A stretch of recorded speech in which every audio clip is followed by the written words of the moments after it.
Hi, everyone. My name is Karen Sowers, Executive Director of the Pacific Northwest Canola Association. And the session we're going to be focused on now is having to do with seeding canola, everything from seeding rate, plant population, drill considerations, row spacing. And to help us better understand what we're talking about, we've got two experts in the canola world with us, and Brian Caldbeck with Caldbeck Consulting, and then we're going to start things off with Jim Davis from University of Idaho. I know a lot of you know both of these guys quite well, so we're going to start going now with Jim Davis with University of Idaho. All right, Jim. Thank you, Karen. So I'm going to talk a little bit about several different trials that we've done here at the University of Idaho examining row spacing and seeding rate in both spring and winter canola. I just want to acknowledge some of my co-workers who have worked on these trials over the years: Megan Wingerson, Ashley Job, Eric Ireton, Jonah Kaya, and the big boss, Jack Brown, who is now retired. So I'm going to start with the winter canola trial, where we looked at two different row spacings, a 10-inch and a 20-inch row spacing. We used two different seeding rates, just over 3 pounds per acre and just under 5 pounds per acre, with a target of about 285,000 seeds per acre and 425,000 seeds per acre in the higher seeding rate. We used both of these seeding rates at both row spacings. We did two seeding times, both on summer fallow, a late July timing and a late August timing. We had two locations, Moscow and Genesee, Idaho, which are both in the eastern Palouse. We did this trial for 4 years, and we used 4 cultivars, or for at least 3 of the 4 years, we used 4 cultivars. The initial trial in 2015 did not have one of the cultivars in it. And so I will point out if we're talking about 4 years of data or 3 years of data as we go through the results. And I should mention that the trial was funded through the National Institute for Food and Agriculture on their canola program. So this is a picture of the winter trial at Genesee, one of the years that we did it. And on your left, you can see the wide 20-inch row spacing. Right up the middle is a border plot to separate the row spacing. And then the plots on your right are the narrow or 10-inch row spacing. And you can see as things go with winter canola, we sometimes had stands that weren't the most even. So the 4 varieties that we had in 2016, 2017, and 2018 were Mercedes, Cropland 1022, Amanda, and Cropland 125, which is a Roundup Ready variety. And you can see the yields there range from nearly 4,300 pounds for Mercedes down to 3,600 pounds for Cropland 125. The little letters to the right there indicate the varieties that were significantly different from each other. So the Cropland 122 and Amanda were statistically similar in yield. They both have Bs.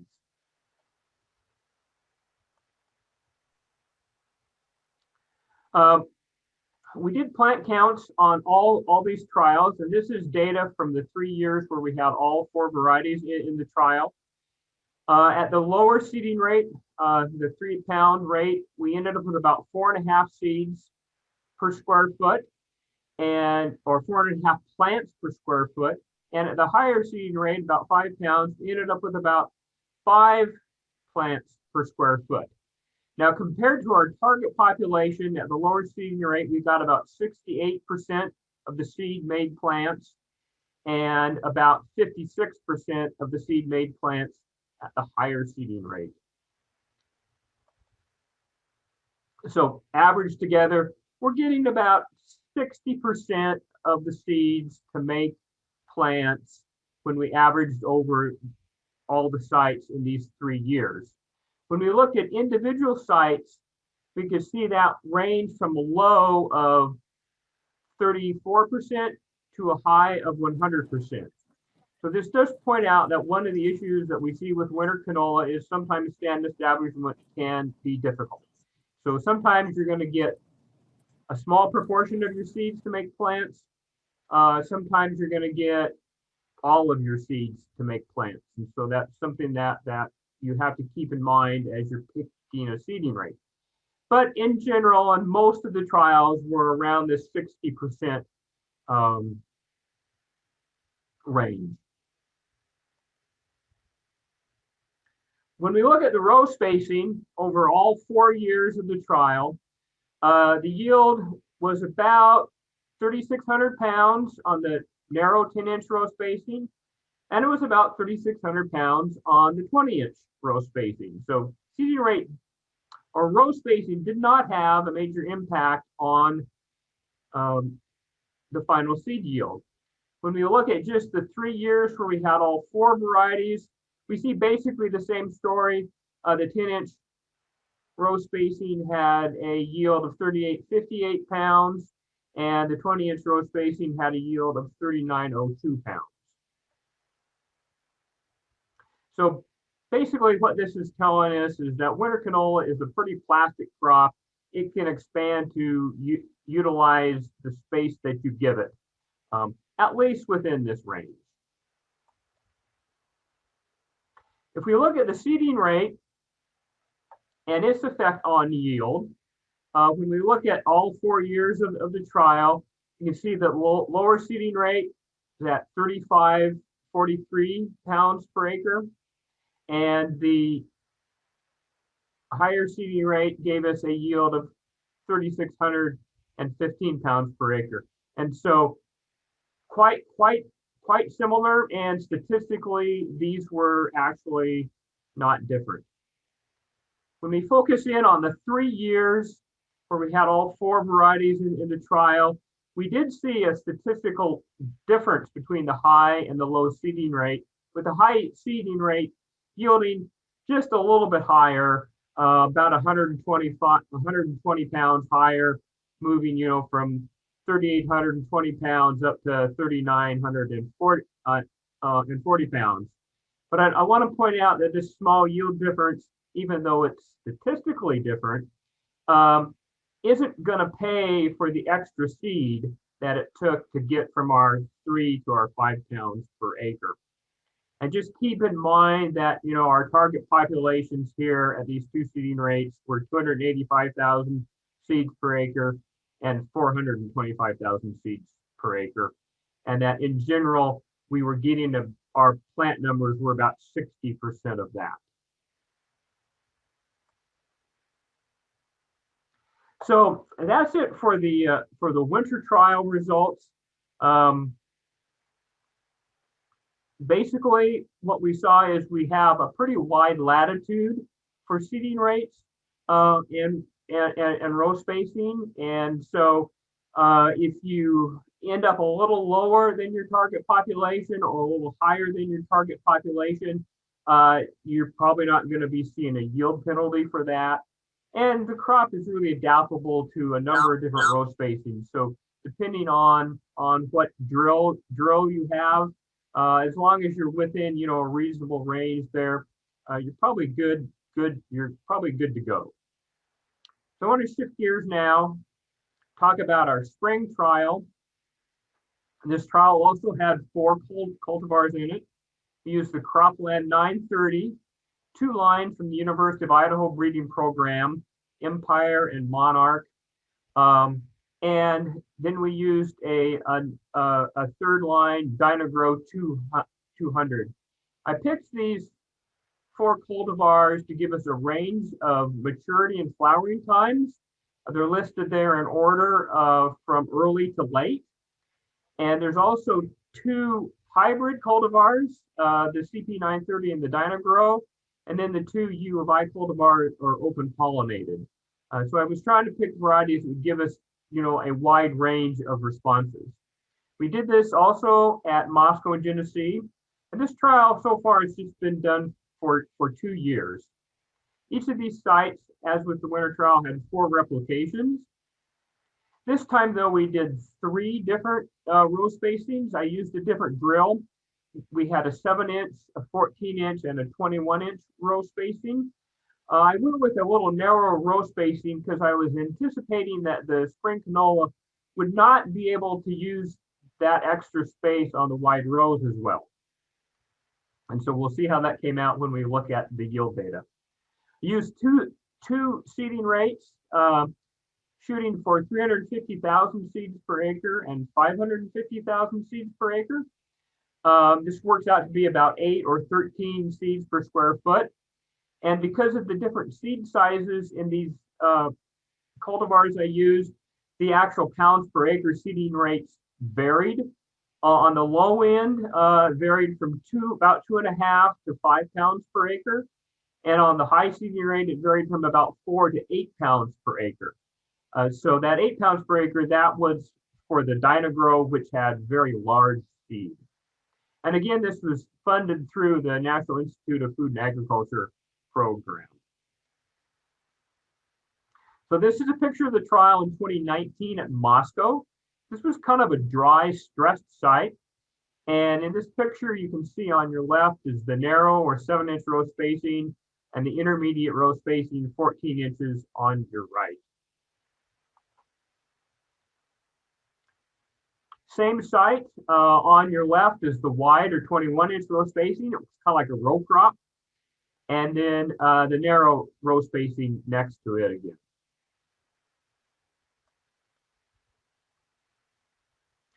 This is 2019 at the Genesee site. This site was a little better site, a little more moisture, a little better soil. Crop is doing a little better. These pictures were taken on the same day. On your left, you can see the narrow 7-inch row spacing, and on your right is the 14-inch or intermediate row spacing. Still at Genesee, on your left is the wide 21-inch row spacing, and on your right, the narrow 7-inch row spacing. To give you an idea of what this looked like in the field. Here's the 2020 trial at Moscow. It's a much better site than we had the previous year. And it's taken a little later in the season, obviously. And from left to right, we have the wide row spacing, intermediate row spacing, and narrow row spacing. And as you look at those intermediate row spacing plots right in the middle of the picture, they're split into the 2 seeding rates. The very one here in the foreground is the high seeding rate and the low seeding rate, left to right. So when you were standing beside the trial, it was kind of hard to tell which was the low and the high seeding rate. This is the same site a little later in the season, towards the end of flowering. And so you can see that the rows closed for the most part, and still a little visible space there on that wide row spacing. And then here's the Genesee site in 2020. This is just a little mustard fill in the front. Here we're actually looking at the wide row spacing in the middle of the photograph. And you can see at this site in Genesee, the rows got a little closer to closing in that wide row spacing. So let's look at some data. First, let's just compare the sites and the years because they were very different. The first year, the Moscow yields were quite low. 2019, we're looking at 748 pounds per acre, so kind of dismal. Genesee was much better in 2019. We're at nearly 2,200 pounds per acre. And not surprisingly, the statistics told us they were significantly different. In 2020, we did better. We were in some better fields on both farms, actually, and I think we had a little better year for spring canola this last season. The Moscow yield was right at 2127 pounds per acre, and the Genesee yield was nearly 3,000 pounds per acre at 2,985. Again, statistically different. And the 2 years, I didn't show it with the letters, but the means between the 2 years were also significantly different, with 2020 being substantially better. Let's have a look at the individual varieties just to give you an idea of how they compared to each other. If we start with the mean yields over both years, the Cropland 930 was the highest yielding variety, 2,318 pounds. Dynagrow 200 was the second highest yielding variety, 2,035 pounds. Empire third, 1,907 pounds, and Monarch at the bottom at 1,773 pounds. So mean yield of about 2,000 pounds per acre. And this is averaged across both the Moscow and Genesee sites.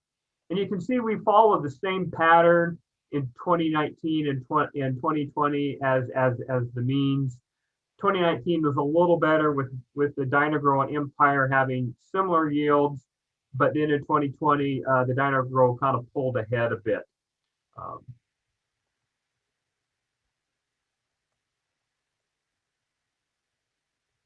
If we take a look at the seeding rates, let's start at how many plants we actually ended up with in the field. Plants per square foot with the low seeding rate, we ended up with about 6 plants per square foot. The high seeding rate, we ended up with about 10 plants per square foot. In both cases, this was about 77% of our target population. So we had a little better establishment with the spring canola than we did with the winter canola, which isn't too surprising.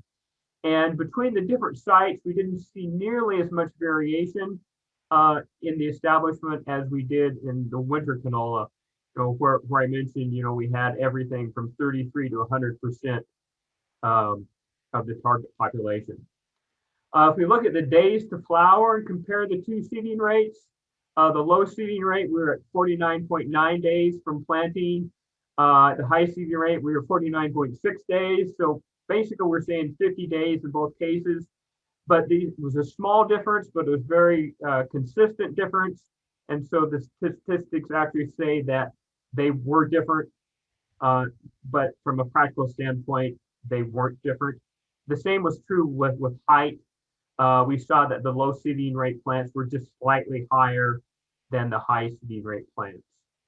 The yield between the two seeding rates, however, was not different. The low seeding rate, we were just over 2,000 pounds at 2,005 pounds per acre. And with the high seeding rate, we're at 2,012 pounds per acre. So not different from a practical or a statistical standpoint. So I'm going to talk a little bit about the row spacing now. And so again, we had the 7, the 14, and the 21-inch row spacing. Let's look at the plants per square foot. It ranged from just under 8 to just over 8. So very similar at 7.7, 7.9, 8.2. So we basically ended up with the same number of plants, whether we had a wide or narrow row spacing. And that was the case in both years when you look at the years individually. And when I looked at the sites individually, that was also true. And the days to flower, around that 49.7 and 49.9, rounded off to 50, and we didn't see any difference statistically in days to flower between the different row spacings. So the interesting part is the yield. And this was consistent from site to site and year to year. The wide row spacing, the 21-inch row spacing, the plots that looked like a row crop consistently yielded higher than the intermediate and the narrow row spacing. So averaged overall, both sites, both years, the 7-inch row spacing gave us a yield of 1,874 pounds. The 14-inch row spacing gave us a yield of 2,009 pounds, and the wide row spacing gave us a yield of 2,142 pounds. Now, this is completely contrary to what they taught me when I took crop physiology in college. the idea was that if you crammed too many plants together in a row, they wouldn't perform as well. But at least in northern Idaho and with spring canola in these last 2 years, that hasn't been the case. I don't know exactly what's going on there. I have some ideas that are pure speculation, but it's pretty interesting, I think. So what can we conclude from this? Well, first thing, that when you look at those pictures and you see all that open spacing, those wider row spacings may raise some questions about weed control. We've got a lot of open space there for weeds to get established. On my trials, we used some Traflan herbicide, pre-plant incorporated, and then they had an application of a grass herbicide. I think I used a Sure 2 on all the trials to keep the grasses in control, but we had pretty low weed pressure and we didn't have any issues with weeds on any of the row spacings. If you're growing a herbicide-resistant canola variety, like many of you do, it may not be an issue. We also saw that seeding rate, at least in the range that I tested, this 350 to 550,000 seeds per acre, we didn't see that have an impact on the seed yield. So again, you've got some room there to spare, and that if you don't quite get your target population, it's probably not going to have an impact on your yield. I did not mean to go ahead. Let's back up one, if I can. The final conclusion is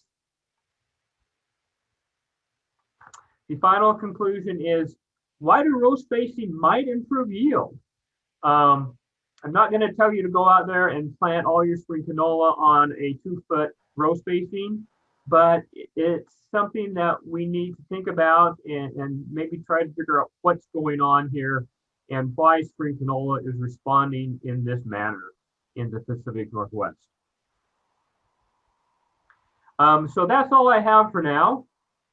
I'm going to turn it over to Brian. This is some of my contact information. This will pop up again later in the talk. And at this point, I'll turn it over to Brian, and we can see what comments that he may have and information that he has for us. Okay, Jim, before I get started here, I had a question for you there. Do you think the light interception or the ability for light to get in lower on those wider rows was having an impact on the yield? Or do you have any ideas why those wider rows might be? Well, I did consider that. All 4 of the trial sites were planted north to south. And so I think that should minimize the effect of one row shading the other. I have seen when I planted trials east to west that you will sometimes see an impact on one row shading the other. So if the row on the south side of the plot will actually look better than the rows that are to the north of it. But in this case, since the plots were planted north to south, I don't think that was an issue. One thing I've noticed is sometimes you have a drill malfunction and you get a bunch of extra seed going down one row in a number of different crops. That row will emerge faster. And I've always kind of put that off to the idea that you've got a whole bunch of plants pushing together to emerge. And so I'm wondering if just having more plants working together to emerge or to push the roots down through a compaction zone, that maybe that aids their growth. And we certainly have a lot more plants per foot a row in that wide row spacing than we did in the narrow row spacing. But that's just pure speculation. I haven't looked at the root growth. And to be honest, I was really surprised by those results. And I don't really have a good idea of what's going on. Okay. but that's, I guess, why we do the experiment, to see what will happen. Right. Yeah. Well, I am going to try and make a start here on my presentation. So thank you, Jim. You're welcome. Hello, everybody. My name is Brian Caldbeck. I work with Rubisco Seeds, work with winter canola and spring canola in the Pacific Northwest, and would like to share some of my thoughts today on seeding rates and everything that goes with seeding rates and all the rest. And would like to compliment Jim on his presentation there, and definitely what I'm going to share with you, I believe Jim's findings there fit right into it, and we'll just get into it right away. And this here is a graph basically with a lot of different studies involved in it. Basically, it's compilation of several years of work on spring canola. And basically what you can see up there on the left hand is that the yield potential of 100% can be achieved all the way from 5 plants per square foot, basically all the way up to 25 to 30 plants per square foot. And that's established population I'm talking about now, not a seeding rate. But just goes to show how plastic canola crop is across a wide range of populations, and I believe that's what Jim was showing in his work. If we bring winter canola into the picture, this was a spring canola slide first, and then I've added in this on winter canola. From our work, I believe we can push the plants per square foot to the left without taking the yield plateau down, and still achieve 100% of yield potential. And this has been demonstrated with commercial growers with established plants in the spring. We're out there looking at 80,000, 85,000 plants per acre, which is basically 2 per square foot approximately, and we're still coming in with top yields. And I've often heard farmers say to me, we didn't think there was a lot there, but when we put the combine into it, the thinner parts of the field actually yielded better than where we thought there was a better stand. And we see that especially in moisture limited environments. And it brings into question definitely looking at seeding rates and trying to get down there on the lower end, if you can get down there on the lower end, and all the rest. It seems to definitely help. Of course, it'll help your pocketbook to start out, but it definitely seems to help the final yield as well. So that, again, that's this sort of information that, going down onto these next slides. And this basically, I'm not really going to get into too much details here, but this basically is, some of those studies that are inside of that information, if you like. These guys here in Canada, they showed, 1.85 to 7.4 plants per square foot. That's basically 80,000 to 322,000 established plants per acre at the same yield. And then the next one down from there, I think there was a different season. It was, I think, a drier season. It showed that, 3.7 to 7.4 showed the same yield. The drier season, it seemed like it needed a little bit more population to cover the ground, a little bit more stressful environment to achieve the same yield. But the take-home point is, it was still, in a very wide range there, and they stopped on that end. They didn't go higher than that, but as you can see, that's quite a nice range. In that same study, the plant population below 3.7 on that particular dry year definitely did not yield as much, so there's, different years have different results, but still 3.7 plants per square foot is a pretty low population in most people's books.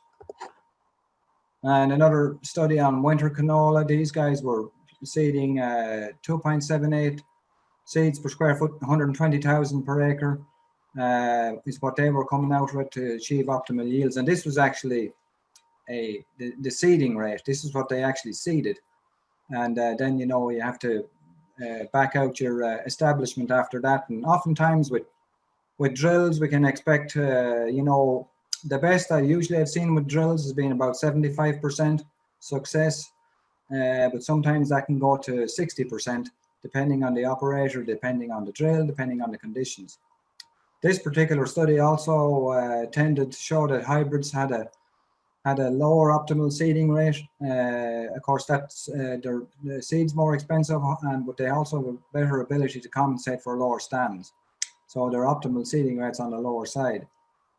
For spring canola, these guys also included in the study, they were coming up with 6.5 plants per square foot, which is around 280,000 seeds per acre, delivered optimal yields versus, the typical recommendation of 10 to 12 seeds per square foot is what we often hear about, which equates to approximately, 435,000 to 524,000 plants per acre, which, according to this study, was excessively high.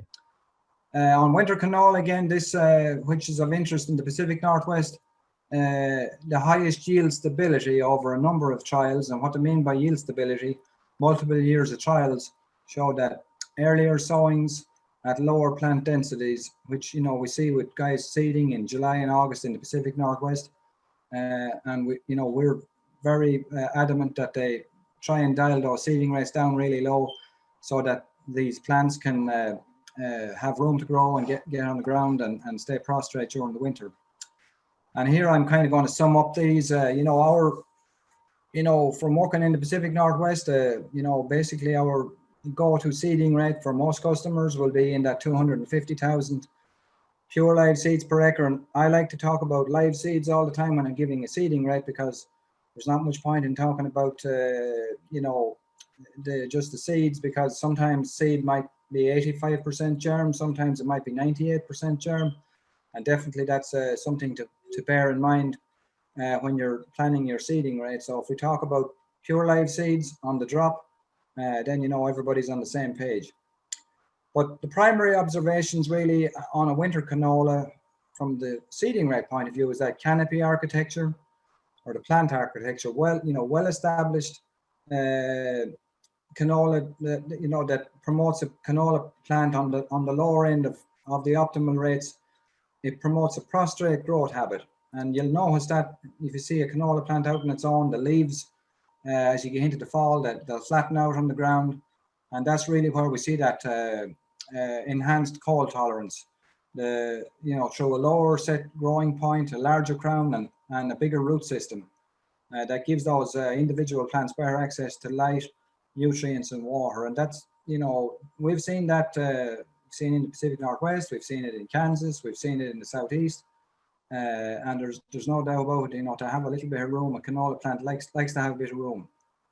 Of course, when you start getting down to lower seeding rates, your equipment can cause some problems.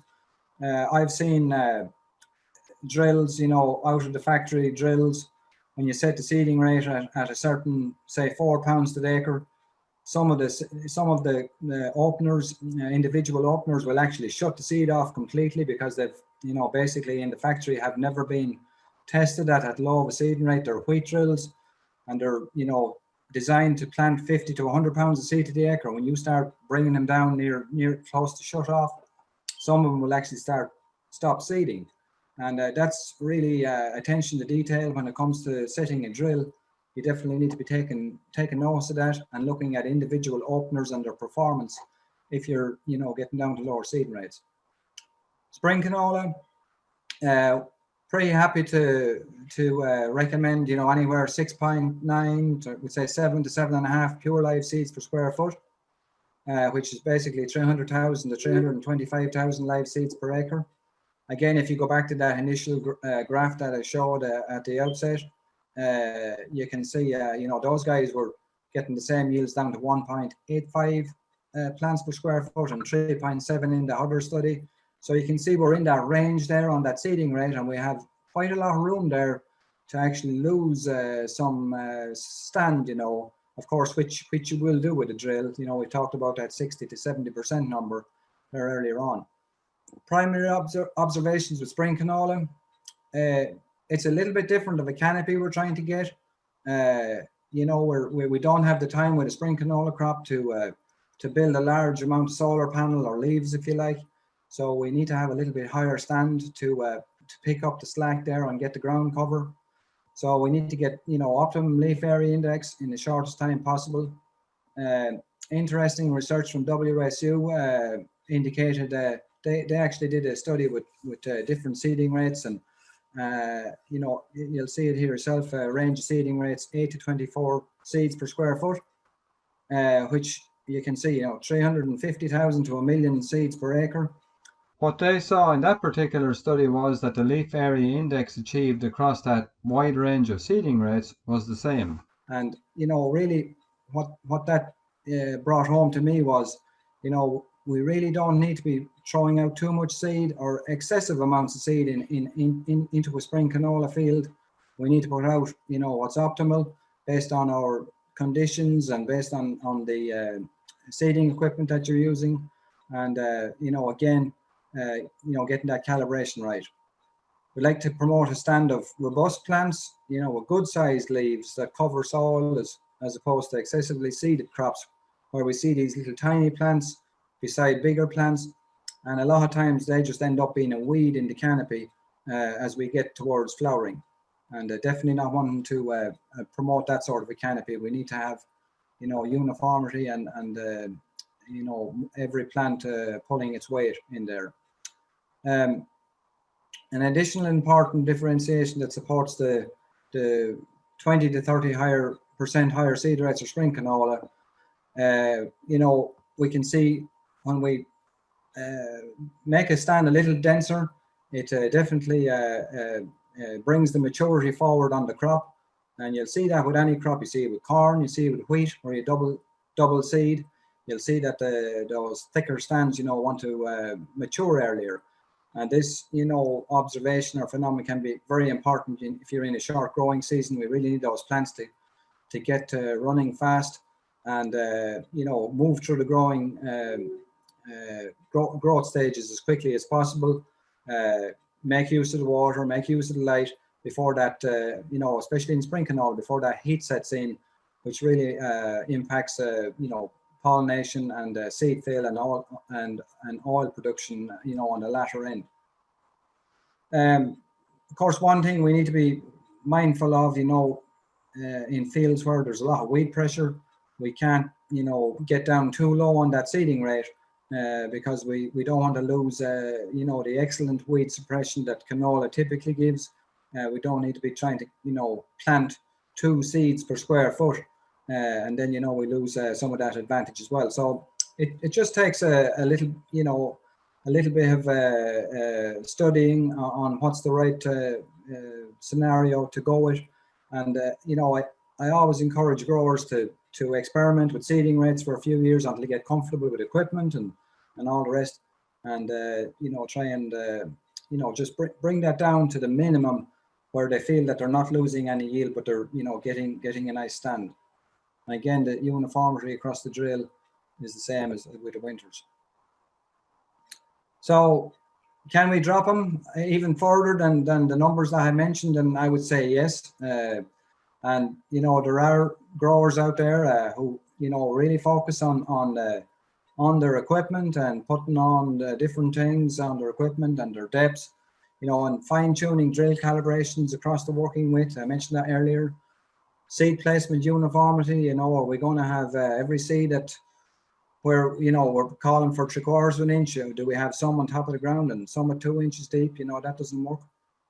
So consistent depths, soil seed contact enhancements, there's several things you can put onto your drill and things after market, like, that tucks that seed down into the moisture and basically improves that soil seed contact.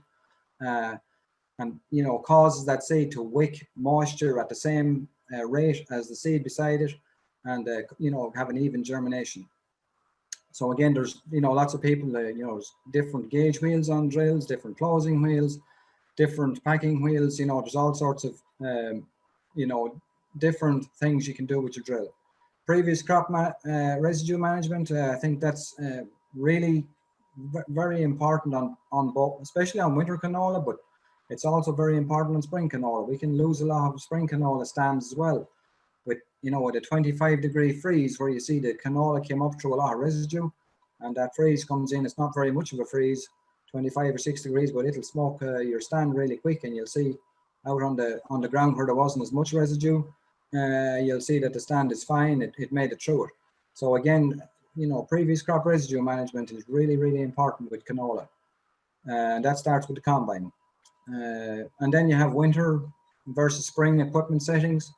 You know, I've asked the drill manufacturers oftentimes, you know, what's your winter canola setting or what's your spring canola setting? And they look at you as if, you know, they don't really understand what you're saying. But, you know, I know farmers in the Pacific Northwest know what I'm talking about there. You know, that spring seeding will probably be closer to the top of the ground. And oftentimes up there, you'll be going in 2 and 3 inches looking for moisture with your winter seeding.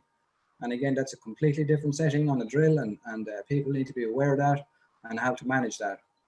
Different seed openers are available. And again, on the bottom, attention to detail. If you want to start dropping seeding rates and adding, you know, enhancing your bottom line, you're definitely going to have to spend more attention to detail. It's definitely possible. To back up our seeding rate observations, this is an actual drone picture just taken here, I think this week, one day, of a seeding rate population we have here in Kentucky. And there's 7 different hybrids in there, I believe. And you'll see we went from 100,000, and this was drop, 100,000 live seed drop, 200,000 live seed drop, and 300,000 live seed drop. And you can see them there in the different sections there from left to right. That's what they look like right now. That was probably 150 foot above the ground, that drone picture. You can see there one hybrid in the middle is a very early hybrid, and you can see it grew a lot in the fall. You can see the canopy there that's on it on the tree seeding rates. But everything there, in my opinion, you know, looking, you know, having ground proofed all those plots, everything there, in my opinion, it'll be interesting to see, but I'm not sure we're going to see any yield difference when the combine runs in those plots. But anyway, we keep doing that work just to, you know, keep checking different rates, different hybrids and all the rest. Of course, this was, I think, no tilled into soybeans double, so it's not a conventional tillage situation and all the rest. But anyway, that's just some of the work we do. So seeding the crop, definitely, it's not really like wheat. You know, wheat won't vary much in its seeds per pound. You know, it might vary. I don't know. I've seen wheat from 11,000 all the way to 17,000. I've seen seeds per pound. I've seen canola, as you can see here, 67,000 seeds per pound to 151,000 seeds per pound. We actually sold seed lots that one year, and that's the difference we saw. So to tell somebody to plant 5 pounds of canola seed to the acre, which is a very generic recommendation, but unfortunately it's touted by a lot of people in the industry as just go ahead, just put down 5 pounds and go on. It doesn't really make a whole lot of sense. You can see here on this, we've kind of tried to look at this, you know, what's happening on the left. You see 5 pounds of seed to the acre on that small seed, that 151,000 seeds per pound. You see how close those seeds are. In the middle is that 67,000 seeds per pound at 5 pounds to the acre. So right there you can see just there the difference between the seed spacing. On the extreme right is winter wheat at 120 pounds to the acre, 2 bushels, and the seed size was 13,500, I think, per pound, or 13,000 seeds per pound. And I just put the wheat in there as a comparison. But the canola was the one that really, you know, opened my eyes when you start, you know, looking at that, just to illustrate what's going on with those different seeding rates if you start using generic numbers. The challenge that canola has through any seeder is a lot of these fluted rollers are designed just as what's there in the picture. And, you know, a lot of them are designed for planting 50 or 100 pounds of wheat seed. And then if you start dialing down the speed on those so that you're putting out a small or very low seeding rate of canola, like 3 or 4 pounds to the acre, you slow down those fluted metering rollers so slow that they actually just bunch up the seed in every one of the flutes, and they just, you know, basically turn really slowly and dump that down the seed tube as they turn. So this is what you end up with. You know, those seeds are dropped out. Of course, it'll be worse on the effect is worse on the left hand side where you have more seeds going down there. You get a lot of clusters of plants. But this is what happens with a drill. So we all know this, and you know, we have to manage for it. When you go in the row, you know, and look at what happens when the plants emerge, you'll see this clustering. Those 3 plants there on the left of the tape, you can see basically they're on top of one another. And the important point here to note on those is the height of that growing point. The growing point is set on those plants. Roughly they're heading for an inch, 3/4 of an inch to an inch above the ground. If we go to a plant established on its own, you can see there that the growing point's only a 1/2 inch above the ground. So who cares, I suppose, about that? However, that has big implications for winter survival on especially on winter canola. And even on the spring canolas, it can make a difference too, even with these light freezes. But on winter canola, if you got those high crowns, and this is not a residue situation. This is tillage here. You know, you can see full tillage, and it's just the seeds all going down the tube at one time, you know, is causing the problem here. And a lot of those crowns will get too high, and the freeze will wipe them out. Just to talk a little bit, you know, if you do have a drill that you know is going to be, you know, it's going to struggle to get down to these lower seeding rates, we have often recommended using a filler with the seed. Here we have 2 products that we use. Probably the one on the left, the gypsum, is probably the best choice in the Pacific Northwest, as the one on the right, which is elemental sulfur, is 90% sulfur. It tends to drop soil pH a little bit. It's not a lot, especially if you're only going to be using 10 pounds to the acre. But again, in that situation, we don't need to be aggravating, reducing the pH. So the gypsum is more of a neutral product. And in that vial there that you see, we have 10 pounds of sulfur. Sulfur Plus, it's called, is a form of gypsum that we have down here. It comes out of a power plant, local power plant, and it fits really nicely with the canola, and it doesn't lose the blend in the drill, if you like, when you're moving across the field or in the box drill, or even in an air seeder. The blend stays consistent across, you know, over time. And then we'll put in whatever seeding rate we want. In this instance, we have 3.5 pounds of canola seed. So now if we want to calibrate that drill, we'll be calibrating for 13.5 pounds of product, if you like, going down the tube. And that's a much easier consideration on some drills. And the analysis of these products, this is the elemental sulfur. You see, I'm not going to spend much time on that. 90% sulfur, turf grade product. And then the gypsum, it's got 21% calcium, and of course it has sulfur as well. So again, these are nutrients for the canola anyway, so they have a kind of a dual purpose here. And before you know, we get into commenting on fertilizer and seeding, these products are neutral, if you like, on seed toxicity. The elemental sulfur is a slow release, so it doesn't cause any problems with the germination. And again, the gypsum, we have not seen any problems, negative issues or impacts on germination from it either. You know, so we're quite pleased that we can put them down with the seed. And this is a picture of actually out of southern Indiana, actually, is where it was a few years ago. This is a crust buster, and these guys were planting winter canola, full tillage after corn there, and there's no way they could have got that thing below 7 pounds to the acre of canola seed unless we bulked it up. But we bulked it up, and they put, I think, 3 pounds of seed and sulfur mixture down through that drill, and ended up with a very nice stand. So, you know, and then of course, you know, we go from one extreme to the other. There is definitely air seeders on the market right now that can dial in down to 2 pounds of seed, you know, without any problem, you know, with better designs and all the rest, and do a very, very nice job. You know, so again, there's just a range of equipment out there and all the rest. And but you know, I've always said, don't give up on trying to seed canola with whatever equipment you have. We can make it work, you know. These slides here, I'm just going to spend a few minutes. This is work from Dr. Isaac Madsen at WSU. Really nice work.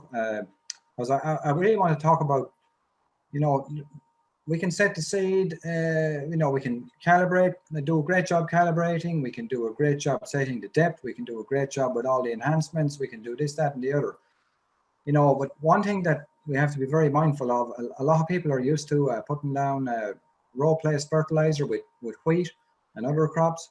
And I will say right from the outset that canola is the most sensitive crop to row placed fertilizer that you can grow, in my opinion. And this work here shows that what we have here is on the left hand side where you see those basically they're canola seeds placed in a tray, and then he placed different rates of fertilizer, 0 on the left, and then I think it went from 10 I think to 90 or something pounds per acre.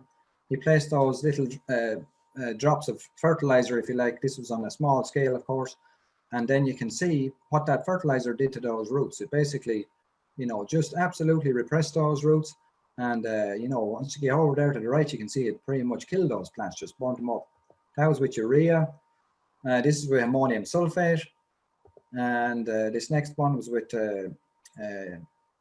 UAN32, you know, or a liquid. And you know, some of the products are rougher than the others on the canola. You know, so you're looking at ammonium toxicity and salt toxicity here, you know. And then, of course, even that phosphate source, which, of course, the phosphate source has a lot of ammonia in it, you can see what damage it did to those seedlings.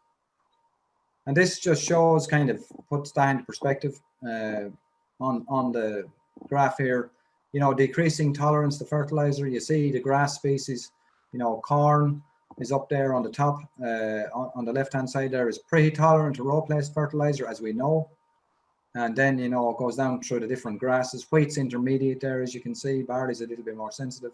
And then on the dicot species, you can see over there on the right, canola stands out. This is Australian work that I saw from a study, a PhD study in Australia that this guy showed, and I thought it was quite interesting to show that slide. This here is a scouting report, an actual real-life scouting report of a 1,500 acre canola grower in Kentucky.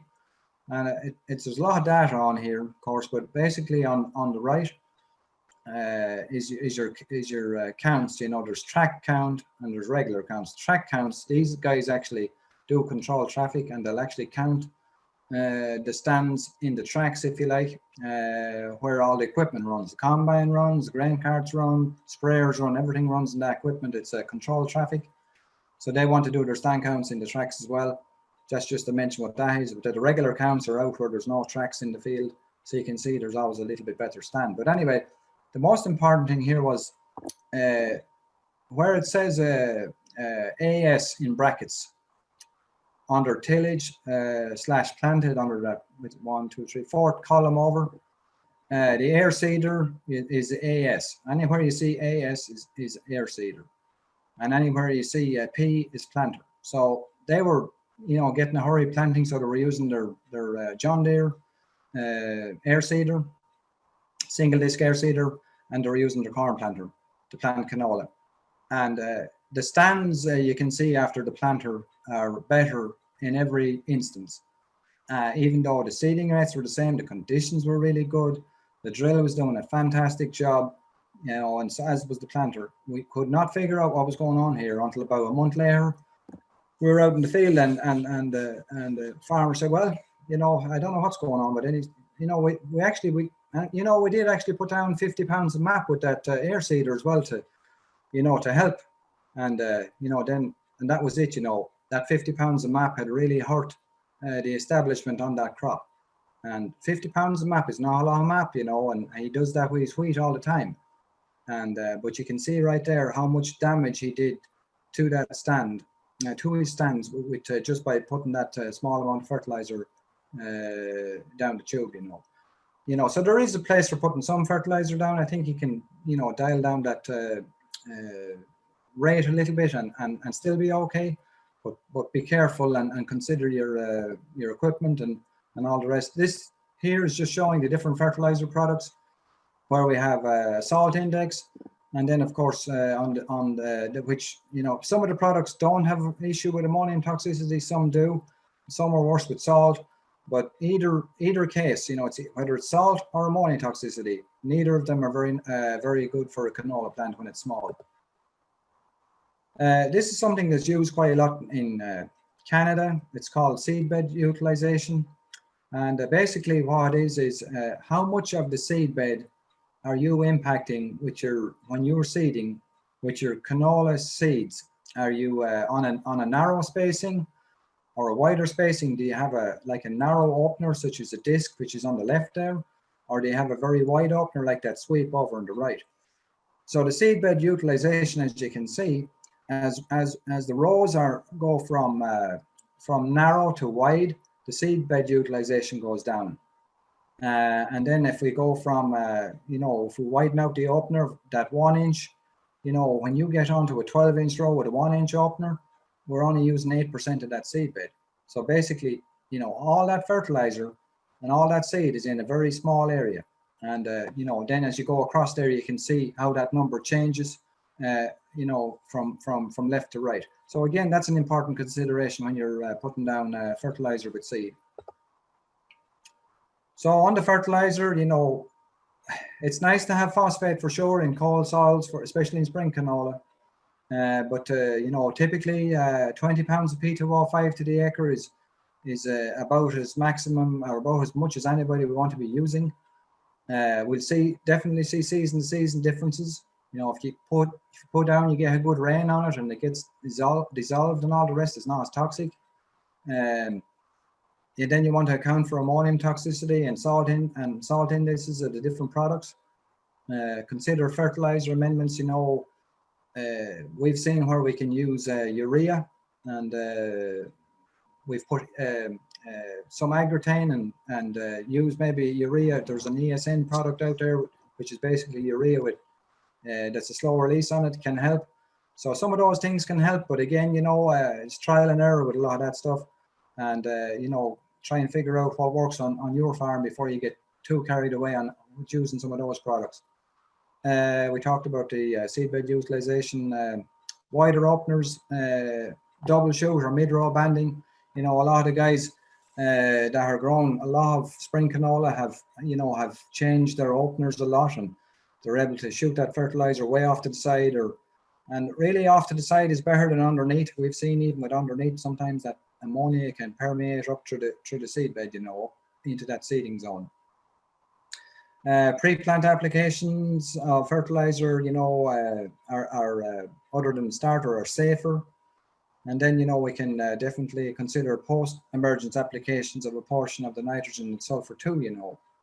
But I think the take-home message, you know, burning the taproots off of an expensive hybrid canola seed with fertilizer in a low rainfall environment just does not give a good return on investment. And that's basically all I have. So thank you very much, and I'm open for questions there, and you can email me or ask questions or call me or whatever, you know. Thank you very much. All right, thanks, Brian and Jim. No more questions between the two of you. We'll open it up to those of you watching.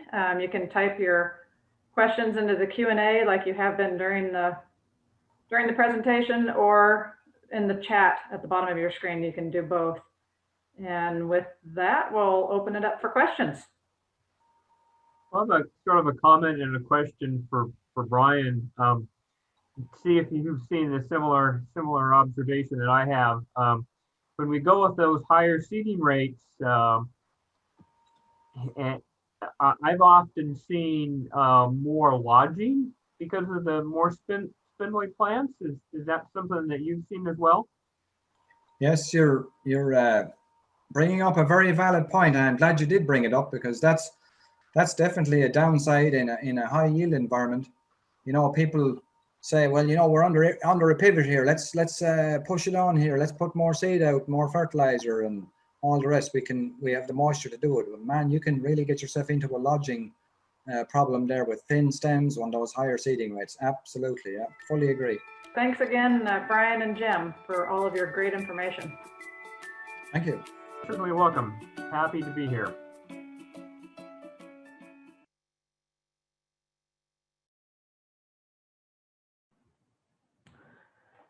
Okay, we're going to open it up for more Q&A. We have one question, Jim. I think you can see him too.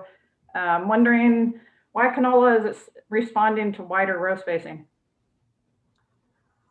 Okay, well, so I thought about this a bit. And obviously, we'd pre-recorded this session a week or so ago, and since that time, I haven't given this a bit more thought.